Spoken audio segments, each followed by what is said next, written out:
الفطيرة القمر دي فطيرة بالسكر من غير عجن ولا فرد، وفي أسرع وقت وبمقادير بسيطة جدا. صمتي عايزة تاكلي حاجة مسكرة بعد ما فطرتي، جالك ضيوف، هتنجزك في وقت بسيط ومقادير قليلة جدا. طريقتها وازاي عملناها هنشوفها مع بعض في الفيديو، وهنبدأ مع بعض ان شاء الله. بسم الله الرحمن الرحيم. اللهم صل وسلم وبارك على سيدنا محمد وعلى آله وصحبه أجمعين. هنشوف مع بعض ازاي عملنا الفطيرة القمر اللي حضراتكم شفتوها دي من غير عجن ولا فرد وفي أسرع وقت. لو عايزة تاكلي حاجة مسكرة وحاجة تكون سريعة، جالك ضيوف، هتنجزك وحلوة جدا وبسيطة وما بتتعبش ولا بتكلف. معانا المقادير. معايا لفة جلاش بديل العجين والفرد والوقت اللي هتاخده عجينة الفطيرة وفردها معانا.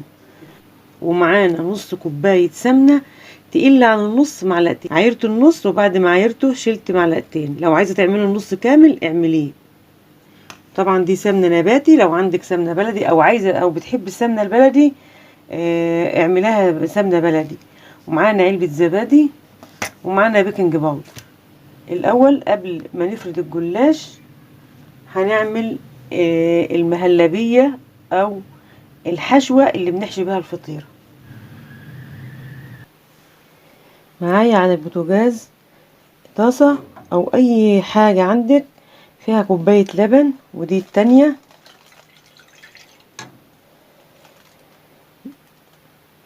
يبقى معانا كده كوبايتين لبن.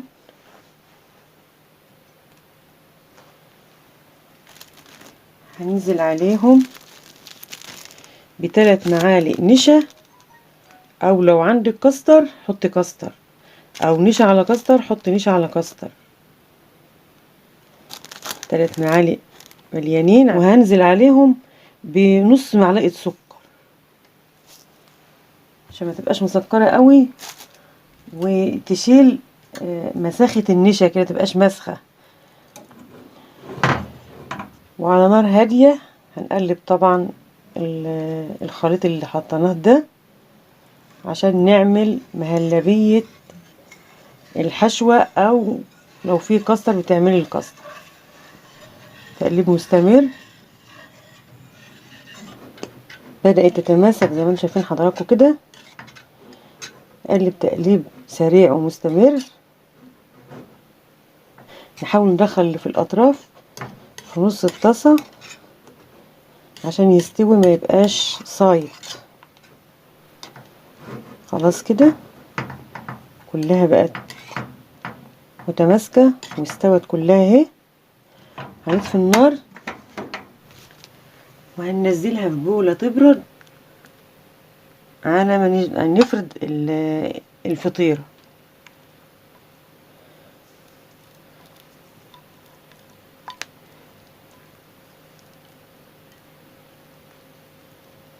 بتغطيها باسترتش او تقلبيها كل فترة كده عشان تبرد وما تجلدش، وشها ما يجلدش. هنسيبها على جنب كده تبرد. ومعانا صينية هننزل فيها معلقتين سمنة بالشكل ده. معلقتين يبقوا مليانين يعني من النص او اللي اقل من النص شوية من العيار اللي معانا. طبعا عشان الجو برد بتبرد على طول وبتجمد.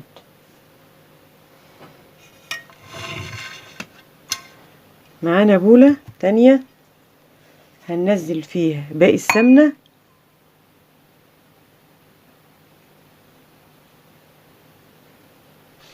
وهننزل عليها بعلبة الزبادي كاملة.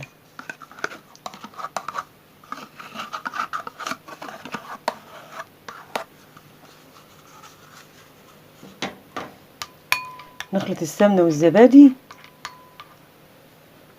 وعليهم نص معلقة صغيرة بيكنج باودر.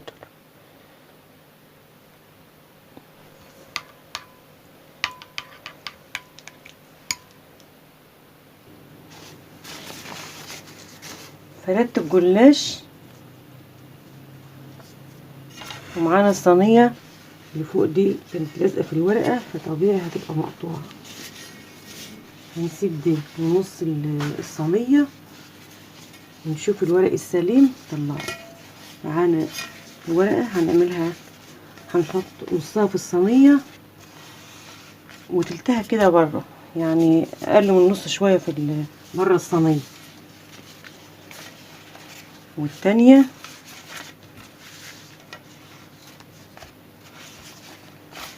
طبعا احنا بندهن الصينية سمنة بس، ما بندهنش سمنة وزبادي عشان ما تتحرقش.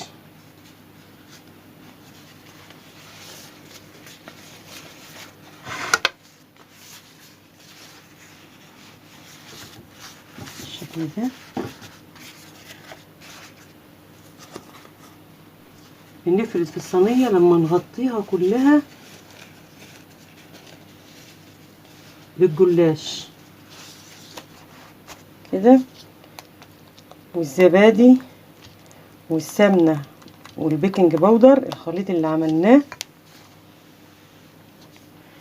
هنقلب الجزء اللي في الصينية من ورقة الجلاش وندهن تحته كده عشان ما ينزلش على الصينية من تحت، يحرق الفطيرة بعد ما تدخل الفرن كده. الطرف اللي على طرف الورقة التانية عشان ما يطولش الصينية من تحت، وبندهن.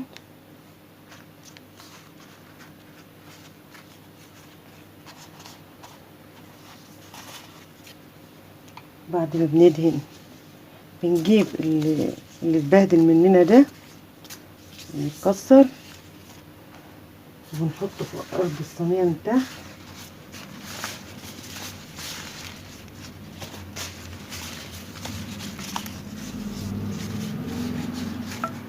بالشكل ده.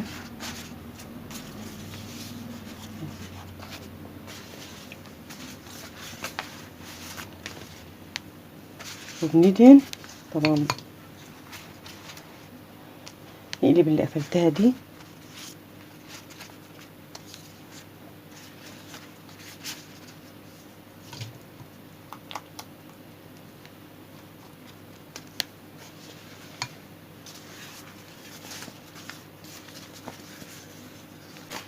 هنحط في الناحية التانية. كل ما نحط طبقة ندهن بين الطبقة والتانية، وهنعكس. حطينا دي بالطول نحط واحدة بالعرض مع ده. نحاول نصلح رصة الصينية عشان ما تبقاش حتة اتخن من التانية.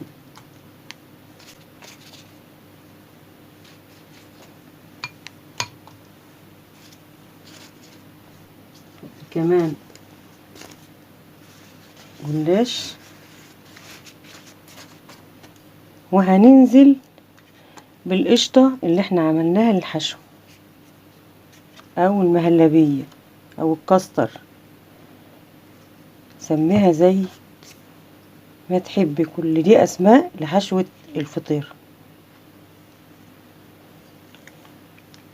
نساوي الفرد للحشوة،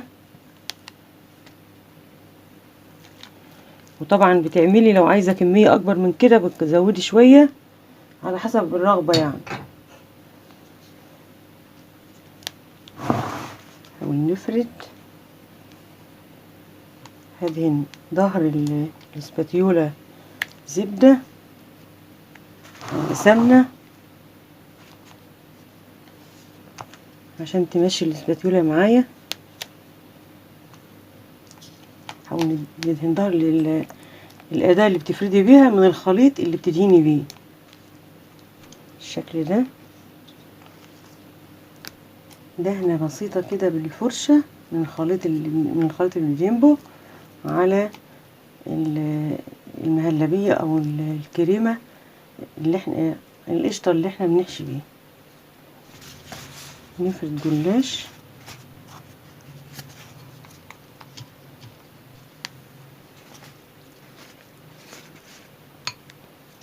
طبعا احنا بنحاول ندهن كل حتة في الجلاش عشان يعمل توريق في الفطيرة، زي ما بندهن الفطير المشلتت السادة اللي بنعمله عجين وبنفرده على ايدينا.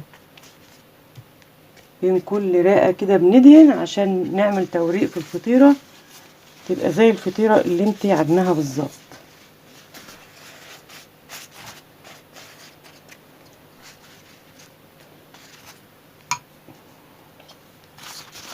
هنقلب الجلاش اللي احنا سايبينه خارج الصينية عشان يقفل على الحشوة ما تخرجش من الحافية في الصينية. كل طرف بندهنه او بنفرد كده من منهاش قوي.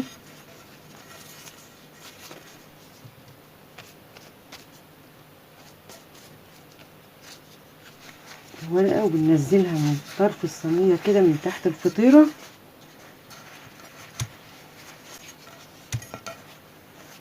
عشان نقفل على الفطيرة كويس.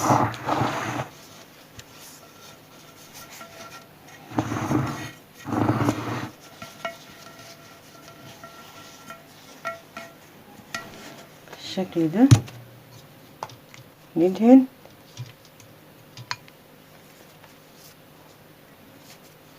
كمان رقة جلاش واحدة. شوفوا حضراتكم الفطيرة ما خدتش اللفة كاملة، يعني بأرخص ما يكون وببساطة جدا هتعملي حاجة مسكرة محتاجينها كلنا في الشتاء، تدفينا في البرد ده يعني.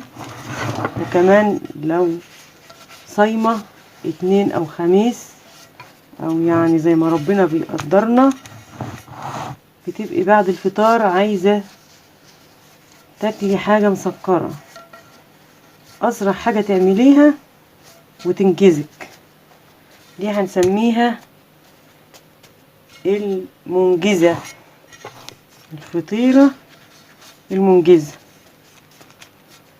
ندهن كمان دهنة ونحط كمان رق عشان الحشوة تبقى مظبوطة وما تخرجش بره مع التسوية. بعد ما قفلنا وش الفطيرة ننزل كده ونقفل من الجناب زي ما شفتوا حضراتكم. نحاول نفردها كده ما تبقاش مضغوطة على بعضها، نفردها في كل الصينية. وباقي الخليط اللي كنا بندهن بيه ندهن وش الفطيرة.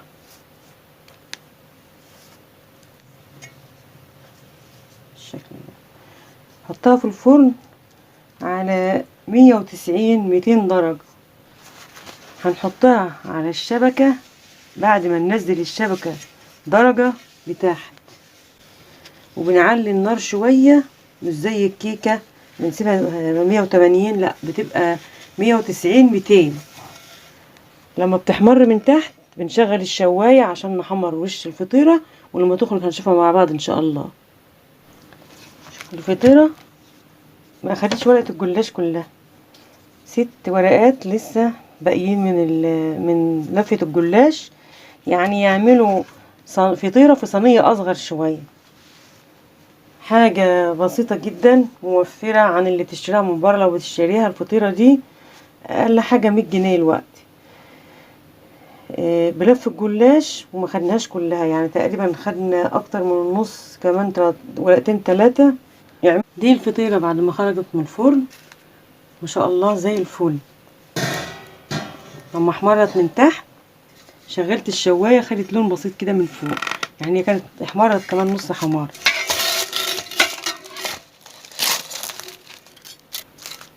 وهي لسه سخنه معايا كوبايه الا ربع لبن، عليها ربع معلقه سمنه. اللبن دافي والفطيره سخنه. هنزل على الاطراف كده،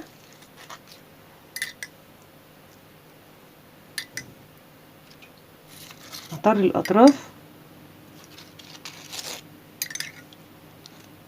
المهم ان هي تكون طريه معانا. كوبايه الا ربع لبن، ربع معلقه سمنه، اللبن دافي والفطيره سخنه وهي خارجه من الفرن على طول.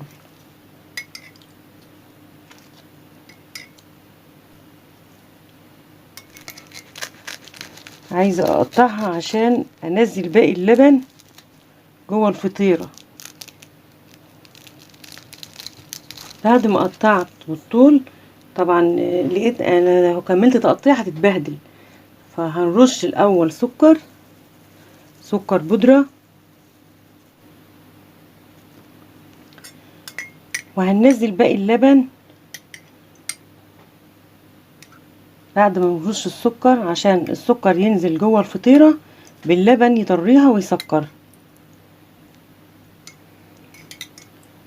ولو كوبايه كامله لبن يبقى احسن، يعني انا زودت كمان معلقه، ما مليتش الكوبايه قوي، بس لو تعملوا كوبايه كامله لبن يبقى احسن برضو، هيطرها اكتر، تعرفوا تقطعيها ما تتبهدلش.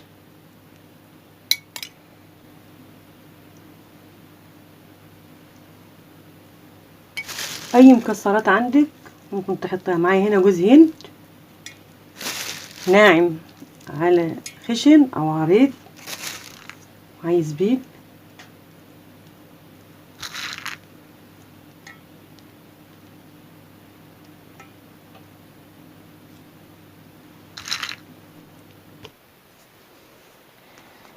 وبكده عملنا القمر المنجز ده. دي هنسميها الفطيرة المنجزة، من غير عجن ولا فرد، وفي وقت بسيط جدا وبمقادير بسيطة جدا. عايزة تاكلي حاجة مسكرة وتعملها بسرعة، جالك ضيوف في وقت بسيط هتقومي تعمليها تشرفك كمان. فطيرة في منتهى الجمال وفي منتهى البساطة. ممكن كمان ترشي بعد ما ترشي السكر البودر تنزي، لو عندك عسل شربات من اللي بنعمله للكنافة ده كان عندي، وترش عليها كمان شوية كده هيديلها طعم احسن، لان احنا ما حطيناش سكر يعتبر في الكريمة ولا في الفطيرة من جوه. السكر البودر والسكر والشربات، شوية الشربات دول، ولا حطينا حتى في اللبن. فطيرة في منتهى الجمال ومقادير بسيطة جدا وما شاء الله عليها. هنطلع قطعة ونشوف شكل الفطيرة.